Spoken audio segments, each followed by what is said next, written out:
Gandhi og kampen for indisk selvstyre. Gandhi var en førende talsmand for de indiske indbyggere over for det hvide styre.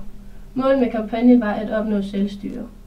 Midlet til at nå målet var en storstilet ikke-samarbejdskampagne, som begyndte i august 1920. Det var den første af 3 store kampagner, som fik afgørende betydning i modstanden mod det britiske styre.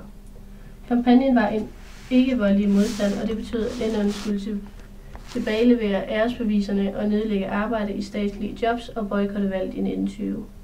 Gandhi var parat til at inkludere skattenægtelse i kampagnen. Men da bevæbnede bønder stormede politistationen i Chowri Chowra i det nordlige Indien og dræbte 22 mennesker, afblæste han kampagnen til manges fortrydelse.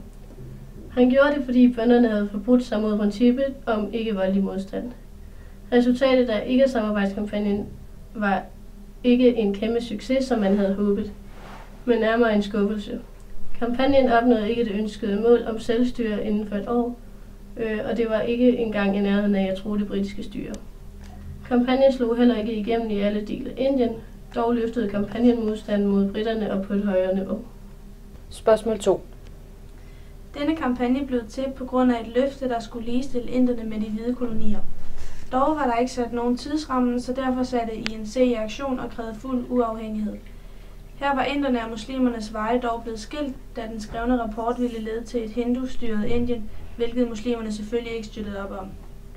For at skabe lighed og mere frihed, satte Gandhi i marts 1930 en såkaldt saltmarch i gang, efter han igen var vendt tilbage til aktiv politik. De marcherede næsten 400 km til havet for symbolsk at bryde loven ved at fremstille salt selv. Dette klargjorde lige præcis kolonismen uretfærdighed uden at genere indiske interesser, og samtidig fik han appelleret til alle indere, da salt er en grundlæggende livsfornødenhed. Også her brugte inderne Gandhis ikke-voldelige strategi, hvilket gjorde godt for modstand mod britterne, da de mange journalister kunne få udsendt informationer til resten af verden om, hvordan de tæskede de forsvarsløse indere, der ingen modstand gjorde. Samtidig var marchen fuldt op af et boykot af koloniale institutioner og britiske varer samt nægtelser. Dog var der store konsekvenser i denne kampagne, da Gandhi hurtigt blev sat i fængsel, og her var der ikke var det, at ikke-voldsstrategien for hurtigt slog over i vold, altså forhandlinger med, og dette resulterede i, at Gandhi forhandlede med Irving og altså rejste til London for at sidde med i nogle møder. Disse møder førte ikke til noget, og han kom tomhændet hjem fra London og kom forholdsvis hurtigt tilbage i fængsel. Altså de midler, som blev brugt i denne kampagne, var saltmarchen med alle hinduerne, hvor muslimerne selvfølgelig ikke var med, fordi de ikke støttede op om den rapport, der blev skrevet i starten, og der, som så ville lede til et hindustyret Indien, og de boykottede også de koloniale institutioner og britiske varer samt skattenægtelser. Og denne kampagne var både en succes og en skuffelse. Først og fremmest en skuffelse, fordi at Gandhi var i fængsel, hvor efter at ikke-volden kom over i vold, og kampagnen så blev knækket, fordi briterne herefter, da han kom hjem fra London, var blevet forberedte og dermed bandt. Men det var først og fremmest fordi, at muslimerne ikke deltog.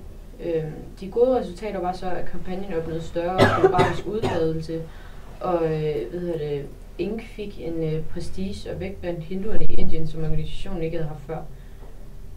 Dog ser man det mest som en skuffelse, da det blev diskuteret senere ved den vestlige elite. Ja. Spørgsmål 3.